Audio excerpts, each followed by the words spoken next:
नमस्कार दोस्तों, मेरा नाम है विमल सिंह। बालाजी स्टडी अड्डा में आपका स्वागत है। जूनियर सुपर टेट 17 अक्टूबर को जो आपका एग्जाम है उसके लिए हम आपको जो पहला भाग है 50 नंबर का उसके टॉपिक वाइज प्रश्नों की प्रैक्टिस करा रहे हैं। तो इससे पहले हमने संविधान वाला ये जो है वो टॉपिक देखा था। यदि नहीं देखा हो साइड में आई बटन में पिछला वाला वीडियो आपको मिल जाएगा। आज हम देखेंगे इसके बाद वाला टॉपिक, जिसमें आप देखेंगे तो मेन अर्थव्यवस्था जो है, भारतीय अर्थव्यवस्था उसको लेकर बात की गई है। तो भारतीय अर्थव्यवस्था आज का हमारा टॉपिक है। इसमें टोटल 20 प्रश्न हम देखेंगे और एक प्रश्न हम आपसे पूछेंगे, यानी कि टोटल 21 प्रश्न आपके हो जाएंगे। तो चलिए शुरू करते हैं प्रश्न नंबर 1 से। सबसे पहला प्रश्न है कि केंद्र सरकार के विकास जो व्यय है उसमें क्या शामिल नहीं है। सामाजिक और सामुदायिक जो सेवाएं हैं उन पर व्यय, तो आप कहेंगे ये तो शामिल होता है। दूसरा कह रहा है राज्य जो है उनके लिए अनुदान, तो ये भी आपका शामिल होता है। रक्षा पर जो व्यय है ये आपका विकास व्यय में शामिल जो है वो नहीं होता है, तो आपका सी वाला यहाँ पर आंसर जो है हो जाएगा। और आर्थिक सेवाओं पर व्यय भी जो है वो इसमें आता है। अब विकास व्यय क्या होता है इस चीज को समझिए। सरकार का वो व्यय जिससे देश के उत्पादन और जो वास्तविक आय है उसको बढ़ाकर आर्थिक विकास में जो है वो सहायता मिलती है। इसी को हम कहते हैं उत्पादक व्यय, क्योंकि ये अर्थव्यवस्था के उत्पादन और उत्पादकता को बढ़ाने में मदद करता है। पर रक्षा व्यय इसमें जो है वो नहीं आता, तो रक्षा व्यय आपका सी वाला ऑप्शन यहाँ पर सही होगा। दूसरा प्रश्न है आपका आवश्यकता विहीनता सिद्धांत, इसके प्रतिपादक कौन से जो है वो अर्थशास्त्री थे। चार ऑप्शन है, बताइए कौन सा इनमें से सही होगा। तो चार नाम दे रखे हैं। डायरेक्ट बात करते हैं आंसर की। आपके प्रोफेसर जे के मेहता जो है वो बिल्कुल सही होगा। इन्होंने अर्थशास्त्र को एक व्यक्ति में आवश्यकताओं की विहीनता की जो स्थिति है वो प्राप्त करने में मदद करने वाला अध्ययन जो है वो बताया। इसी को हम कहते हैं आवश्यकता विहीनता सिद्धांत। और महात्मा गांधी जी जो हैं इनके विचारों से भी प्रोफेसर जे के मेहता काफी प्रभावित थे और अर्थशास्त्र और दर्शन शास्त्र दोनों में महान विद्वान के रूप में ये जाने जाते हैं। तीसरा प्रश्न है सकल घरेलू बचत में कौन प्रमुख योगदानकर्ता जो है वो है। सरकारी संगठन, निजी क्षेत्र कंपनियां, असंगठित क्षेत्र या फिर परिवार। तो बताइए इनमें से कौन सा जो है वो सही होगा। आंसर की बात करते हैं ऑप्शन एबीसीडी में, तो सकल घरेलू बचत में परिवार आपका बिल्कुल सही होगा। सकल घरेलू बचत में घरेलू क्षेत्र की बचत को शामिल किया जाता है, तो आप कहेंगे कि प्रमुख योगदानकर्ता के रूप में सकल घरेलू बचत में परिवार जो है वो आपका सही होगा। चौथा प्रश्न है आपका इनमें से कौन भारत में थोक मूल्य सूचकांक के प्रमुख जो है वो घटक हुए। प्राथमिक वस्तुएं, ईंधन और बिजली, सेवाएं, विनिर्मित उत्पाद।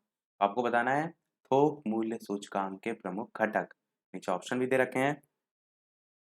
थोक मूल्य जो सूचकांक होता है ना, इसमें प्राथमिक जो वस्तुएं होती हैं जैसे कि ईंधन हो गया, बिजली हो गया और विनिर्मित जो उत्पाद होते हैं उनको शामिल किया जाता है।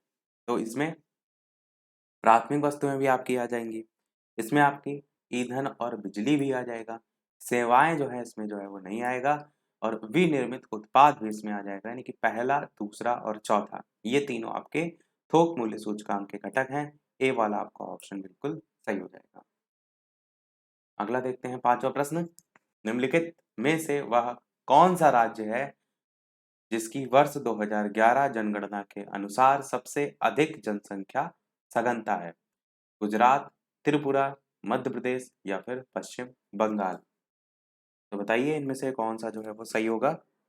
आपको बताना है इनमें से वो कौन सा राज्य है जिसकी वर्ष 2011 जनगणना के अनुसार सबसे अधिक जनसंख्या सघनता है। गुजरात, त्रिपुरा, मध्य प्रदेश या फिर पश्चिम बंगाल। आंसर की बात करते हैं तो आपका पश्चिम बंगाल यहाँ पर ऑप्शन बिल्कुल जो है वो सही होगा। प्रति वर्ग जो किलोमीटर है ना उसमें रहने वाले जो व्यक्ति हैं उनकी जो कुल संख्या होती है वो कहलाती है जनसंख्या घनत्व, या जनसंख्या सघनता कहिए या जनसंख्या को जन कह के भी कह सकते हैं, तो जन घनत्व भी कह सकते हैं। और 2011 की जनगणना के अनुसार सबसे ज्यादा जन घनत्व वाला जो राज्य है वो है आपका बिहार। और बिहार तो ऑप्शन में था ही नहीं, तो इसलिए बिहार जरूर ध्यान रखिएगा, पूछा जाएगा तो बिहार ऑप्शन में देखने को मिल सकता है। बिहार में कितने व्यक्ति प्रति वर्ग किलोमीटर, तो 1106। 1106 व्यक्ति प्रति वर्ग किलोमीटर जो है उसमें निवास करते हैं। और दूसरे स्थान पर नंबर आता है पश्चिम बंगाल का, इसलिए पश्चिम बंगाल यहाँ पर सही है। और ये जो पश्चिम बंगाल है ये है 1028, 1028। तो 1028 व्यक्ति प्रति वर्ग किलोमीटर जो है वो यहाँ पर निवास करते हैं। तीसरे स्थान पर आता है केरल का नंबर, चौथे स्थान पर आता है उत्तर प्रदेश का नंबर। तो उत्तर प्रदेश भी आप याद रखिएगा, क्योंकि यूपी का आप पेपर देंगे तो यूपी के क्वेश्चन पूछे जा सकते हैं। छठा प्रश्न है, 2011 जनगणना के अनुसार कौन सा एकमात्र राज्य है जिसका वर्ष 2001 से 2011 के दौरान ऋणात्मक घातीय जनसंख्या वृद्धि दर जो है वो थी? नागालैंड, गोवा, सिक्किम, केरल, बताइए कौन सा सही होगा? ऋणात्मक घातीय जनसंख्या वृद्धि दर। आंसर की बात करते हैं तो आपका नागालैंड जो है यहाँ पर बिल्कुल सही हो जाएगा।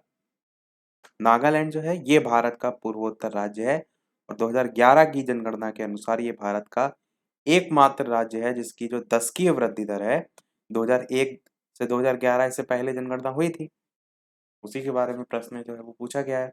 तो इस वाली जो जनगणना थी वो ऋणात्मक रही थी। कितनी ऋणात्मक?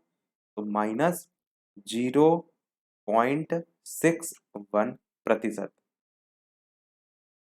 और जबकि भारत की जो वार्षिक जनसंख्या वृद्धि दर है वो आपकी 1.97% से घटकर 1.64% जो है वो हो गई थी।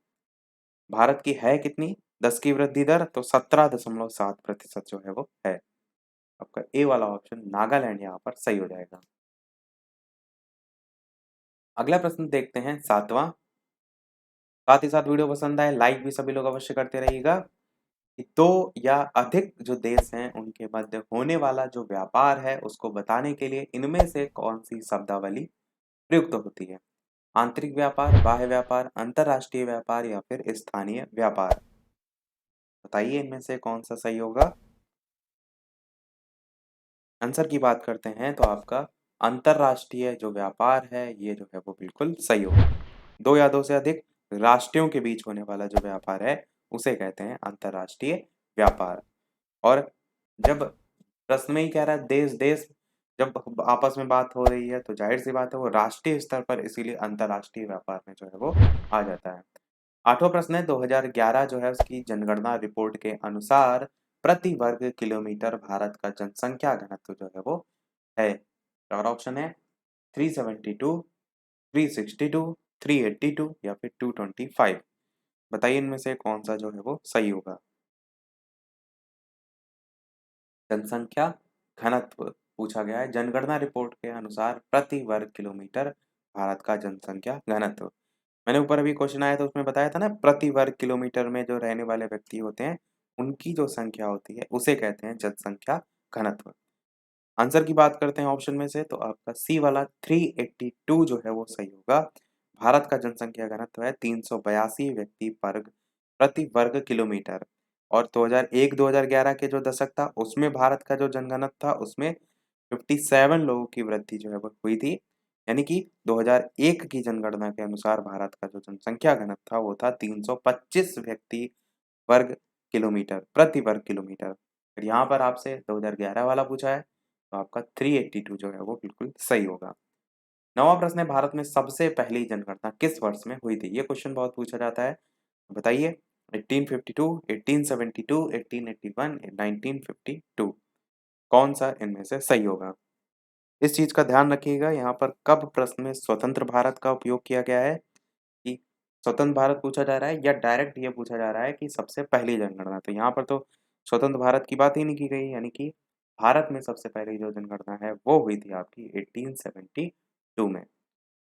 ब्रिटिश भारत के जो वायसराय थे जिनका नाम था लॉर्ड मेयो, लॉर्ड मेयो जो है 1872, समय भी ध्यान रखिएगा, इन्हीं के शासनकाल में जो है वो हुई थी। पर एक क्वेश्चन ये भी पूछा जाता है कि भारत में जो दशकीय जनगणना है उसकी शुरुआत जो है वो किसके काल में हुई थी? तब आपका आंसर लॉर्ड मेयो नहीं होगा, तब आपका आंसर हो जाएगा लॉर्ड रिपन। जब बात होगी दशकीय जो है वो जनगणना की। 10 की ये जो जनगणना है, आप देखते हैं ना 10-10 साल के अंतराल पर जनगणना होती है, जैसे 2011 की जनगणना हुई थी। और भारत की कौन से नंबर की जनगणना है 2011 की? भारत की 15वीं जनगणना है। स्वतंत्र भारत की कौन सी है? तो 7वीं जनगणना है। कई बार क्वेश्चन ऐसे पूछ लिया था, अगर आपको नहीं याद है तो आप गिन लीजिए, जब से आज़ादी मिली है वहाँ से ही, आपका वहाँ से भी आप देख लेंगे तो स्वतंत्र भारत की 7वीं जनगणना है, और यहाँ से गिन लेंगे तो भारत की 15वीं जनगणना। अगला देखते हैं प्रश्न कि जन्म दर जो है उससे क्या अभिप्राय है? किसी एक वर्ष में जन्मे कुल बच्चों की संख्या, किसी एक वर्ष में प्रति हजार जनसंख्या के अनुपात में जन्मे कुल बच्चों की संख्या, किसी एक वर्ष में प्रति सैकड़ा जनसंख्या के अनुपात में जन्मे बच्चों की संख्या, या किसी एक वर्ष में प्रति 100 प्रति 1000 की जनसंख्या जो है उसमें जन्म जीवित बच्चों की संख्या। बताइए इनमें से कौन सा सही होगा? तो आंसर की बात करते हैं ऑप्शन एबीसीडी में से, तो आपका ऑप्शन डी वाला यहाँ पर जो है वो सही होगा। जन्म दर क्या होता है? बर्थ रेट जिसको हम कहते हैं। तो किसी एक वर्ष में प्रति 1000 की जनसंख्या में जो जन्मे जो जीवित बच्चे हैं उनकी संख्या कहलाती है जन्म दर। तो यही आपका ऑप्शन डी वाला यहाँ पर सही होगा। अगला प्रश्न 11 देखते हैं। एनपीपी इसकी फुल फॉर्म जो है वो क्या होगी? 4 ऑप्शन है, बताइए इनमें से। National population policy, national population production, national population program, national population project. Answer की बात करते हैं, नेशनल पॉपुलेशन पॉलिसी आपका ऑप्शन यहाँ पर जो है वो सही होगा। राष्ट्रीय जनसंख्या नीति कहते हैं हम इसे हिंदी में। सबसे पहले 1976 में भारत सरकार द्वारा जो है वो स्टार्ट हुई थी, और इसमें जो राष्ट्रीय जनसंख्या नीति है, उद्देश्य क्या है? तो बहुत तीव्र गति से जो जनसंख्या वृद्धि हो रही है उसको नियंत्रण करना, उसके उपाय, उसके संदर्भ में जागरूकता, तो वो सारी चीजें, ए वाला ऑप्शन सही होगा। 12 प्रश्न है कि कुछ भारतीय अर्थशास्त्री जो ब्रिटिश शासन के दौरान भारत की राष्ट्रीय आय का मूल्यांकन करने का प्रयास करते थे, उनमें से ये जो 4 ऑप्शन है, कौन ऐसे अर्थशास्त्री नहीं है, आपसे पूछा गया है। दादा भाई नौरोजी, VKRV, RC देसाई, या प्रसन्न चंद्र महानलोबिस। बताइए इनमें से कौन सा सही होगा? आंसर की बात करते हैं, डी वाला आपका ऑप्शन यहाँ पर जो है वो सही होगा। राष्ट्रीय आय जो है वो एक वित्तीय जो वर्ष होता है ना, उसमें उस देश द्वारा उत्पादित सभी वस्तुओं, सभी सेवाओं का कुल मूल्य होता है, उसे हम कहते हैं राष्ट्रीय आय। तो ब्रिटिश काल के दौरान दादा भाई नौरोजी हो गए, विलियम डिंगबी हैं, और फाइंडले सिरास हैं। ये सभी जो आप देख रहे हैं और ये ऑप्शन जो देख रहे हैं, इन्होंने कई अनुमान लगाए थे राष्ट्रीय आय के। स्वतंत्र भारत से पहले जिनमें अर्थशास्त्री जो शामिल नहीं थे वो थे महानलोबिस। महानलोबिस के बारे में एक इम्पॉर्टेंट पॉइंट ये है कि भारत सरकार ने जो है इनके साथ 1949 में 1949 में जो है राष्ट्रीय आय समिति की नियुक्ति जो है वो की थी। नाम इसका इनका पूछा जा सकता है। और एक बार इनका जो प्रश्न है वो पूछा गया था कि कौन सी पंचवर्षीय योजना थी जो कि जो महान लोबिस हैं इन्होंने जो मॉडल है उसका प्रस्तुत किया था। तो दूसरी पंचवर्षीय योजना जो है वो थी, दूसरी पंचवर्षीय जो योजना थी उसमें जो महान लोबिस है वो मॉडल प्रस्तुत किया था। 1956 से 1961 जो है आपकी दूसरी जो पंचवर्षीय योजना है वो चली थी, और जो महान लोबिस है इनको राष्ट्रीय सांख्यिकीय संगठन के अध्यक्ष के तौर पर भी चुना गया था। केंद्रीय सांख्यिकीय जो संगठन है वो करती क्या है? वो राष्ट्रीय आय का आकलन करती है, ये भी ध्यान रखिएगा। 13 प्रश्न है। 1991 जो है उसकी नई उदार आर्थिक नीति के परिचय के साथ भारतीय अर्थव्यवस्था ने इसके अलावा इनमें सभी के माध्यम से मौजूदा आर्थिक समस्याओं को संबोधित किया। तो औद्योगिकीकरण, तो वैश्वीकरण, निजीकरण, या फिर उदारीकरण। बताइए इनमें से कौन सा जो है वो सही होगा? तो ऑप्शन एबीसीडी में से आंसर की बात करते हैं तो आपका ऑप्शन पहला वाला यहाँ पर जो है वो सही हो जाएगा, यानी कि औद्योगिकीकरण। देखिए, जब आर्थिक संकट आता है तो कहीं ना कहीं सरकार भी सोचती है अलग अलग तरीके। तो 1990 का जो आर्थिक संकट आया था उसके कारण भारत सरकार ने कई आर्थिक सुधार आरंभ किए थे, जिसी को हम कहते हैं नई आर्थिक नीति। और प्रश्न में उसी के बारे में पूछा गया है। तो इसमें प्रश्न में कह रहा था कि भारतीय अर्थव्यवस्था ने इसके अलावा यानी इसको छोड़कर औद्योगिकीकरण जो है इसको छोड़कर सभी के माध्यम में मौजूदा आर्थिक समस्याओं को संबोधित किया। तो वैश्वीकरण भी आएगा, निजीकरण भी आएगा और उदारीकरण भी आएगा। अब जैसे और प्रश्न में ये भी पूछा जा सकता है कि जो नई आर्थिक नीति है उसके घटक कौन से हैं? तो ये जो तीनों ऑप्शन देख रहे हैं ये तीनों घटक में भी जो है वो आते हैं। अगला प्रश्न है भारत में राष्ट्रीय आय का आकलन करने वाली संस्था जो है वो कौन सी है? मोस्ट इंपॉर्टेंट क्वेश्चन है। ये क्वेश्चन जो पेट का एग्जाम हुआ था यूपी ट्रिपल एससी का, वहां पर भी इससे संबंधित क्वेश्चन देखने को मिला था। तो बताइए, रिजर्व बैंक ऑफ इंडिया, योजना आयोग, वित्त मंत्रालय या फिर केंद्रीय सांख्यिकी संगठन। ऊपर अभी क्वेश्चन भी आया था, वहां पर मैंने बताया था। चलिए आंसर की बात करते हैं ऑप्शन एबीसीडी में से। तो आपका केंद्रीय सांख्यिकी संगठन जो है वो बिल्कुल सही होगा। मुख्यालय इसका कहाँ है? तो इसका मुख्यालय जो है वो नई दिल्ली में जो है मुख्यालय है।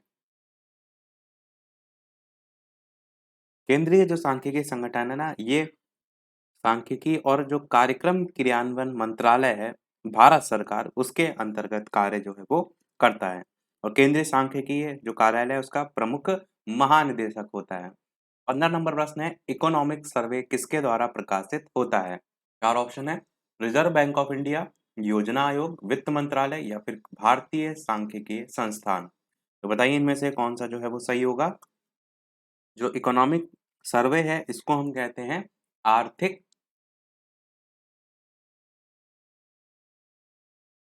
समीक्षा। अगर प्रश्न में आर्थिक समीक्षा पूछा जाए किसके द्वारा प्रकाशित होता है, तब भी आपका आंसर सेम रहेगा। चारों में से आंसर की बात करते हैं तो आपका वित्त मंत्रालय सी वाला ऑप्शन जो है यहाँ पर बिल्कुल सही होगा। पर अगर प्रश्न में पूछा गया होता कि किसके द्वारा तैयार किया जाता है, तब आप कहते हैं मुख्य आर्थिक सलाहकार यानी कि चीफ इकोनॉमिक एडवाइजर, उसके द्वारा तैयार किया जाता है। जो आर्थिक सर्वेक्षण है इसको बजट प्रस्तुत करने से पहले संसद में पेश किया जाता है। और जो आर्थिक सर्वेक्षण है वो जो पहले घटनाएं घट चुकी हैं, जिसे हम कहते हैं अतीत की घटनाएं, उसका वर्णन करता है और भविष्य के लिए जो पूर्वानुमान है वो लगाता है। फिर उन सारी चीजों को जब एनालाइज कर लिया उसके बाद सुझाव जो है वो देता है। तो आर्थिक जो सर्वेक्षण है वो होता है आर्थिक मुद्दों से संबंधित, इसलिए ये वित्त मंत्रालय जो है वो प्रकाशित करवाता है। 16 नंबर प्रश्न है, भारत की 12वीं पंचवर्षीय योजना का मुख्य उद्देश्य जो है वो क्या है? तेज और सम्मिलित विकास, तेज शीघ्र और विश्वसनीय सम्मिलित विकास, तेज विश्वसनीय और अधिक सम्मिलित विकास या तेज सतत और अधिक सम्मिलित विकास। बताइए इनमें से 12वीं पंचवर्षीय योजना आंसर की बात करते हैं तो आपका डी वाला ही ऑप्शन तेज सतत और अधिक सम्मिलित विकास जो है वो सही हो जाएगा। 2012 से आपकी ये पंचवर्षीय योजना चली थी 12वीं वाली, और 8% की आर्थिक विकास दर इसमें लक्ष्य जो है वो रखा गया था।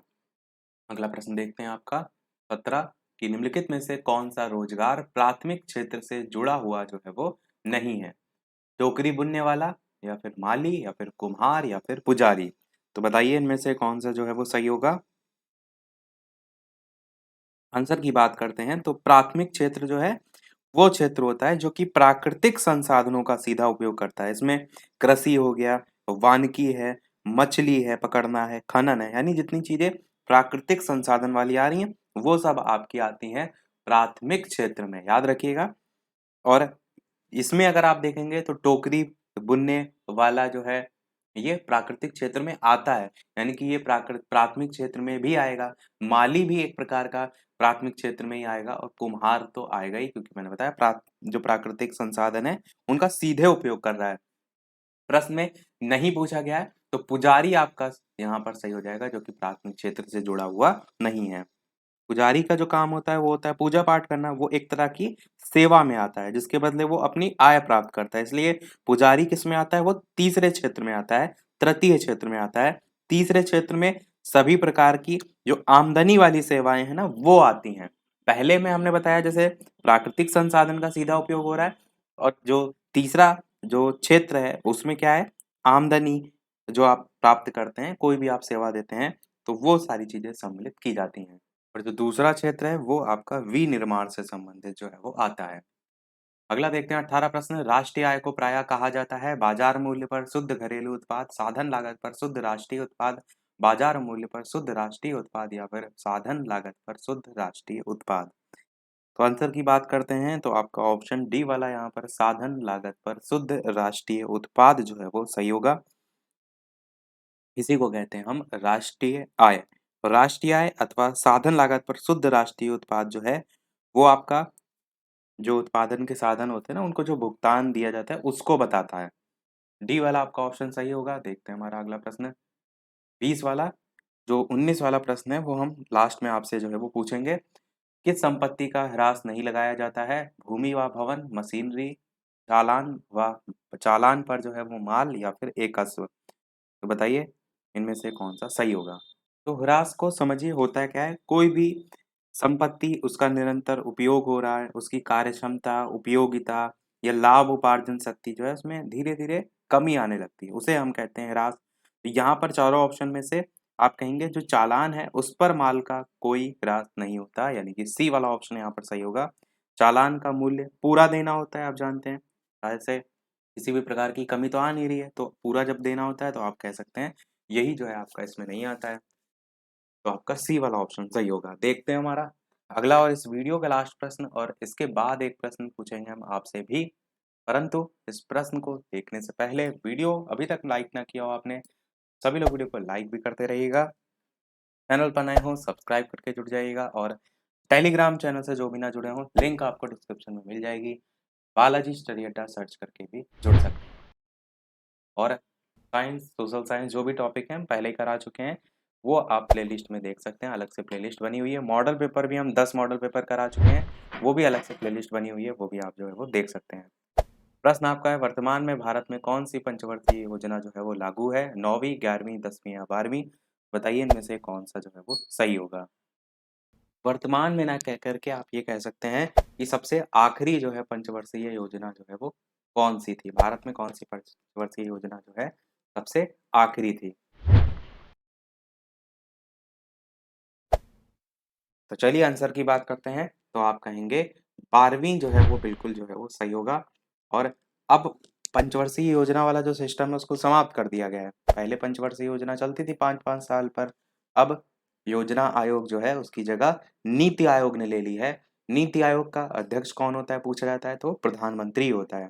तो अब आपका योजना आयोग नहीं, अब उसकी जगह आ गया है पंचवर्षीय योजना की जगह नीति आयोग। सभी प्रश्न हुए हमारे समाप्त। अब देखते हैं वो प्रश्न, जैसे कि सभी वीडियो में हम आपसे एक ना एक प्रश्न पूछते हैं। इस वीडियो का आपके लिए प्रश्न है जिसका आंसर आपको वीडियो के मेन कमेंट में टाइप करके बताना है। प्रश्न आपका है कि गरीबी हटाओ का नारा किस पंचवर्षीय योजना है उसमें जो है वो दिया गया था? 5वीं पंचवर्षीय योजना, तीसरी पंचवर्षीय योजना, चौथी पंचवर्षीय योजना या फिर 6वीं पंचवर्षीय योजना? इन चारों ऑप्शन में से कौन सा सही होगा? अपना आंसर वीडियो के मेन कमेंट में टाइप करके जो है वो बताइएगा। लाइव टाइमिंग शाम के 8 बजे है, तो लाइव आकर भी वीडियो आप जो है वो देख सकते हैं, प्रश्नों की प्रैक्टिस कर सकते हैं। तो मिलते हैं चलिए अगले वीडियो में कुछ नए प्रश्नों के साथ, नए टॉपिक के साथ। तब तक के लिए नमस्कार, जय हिंद।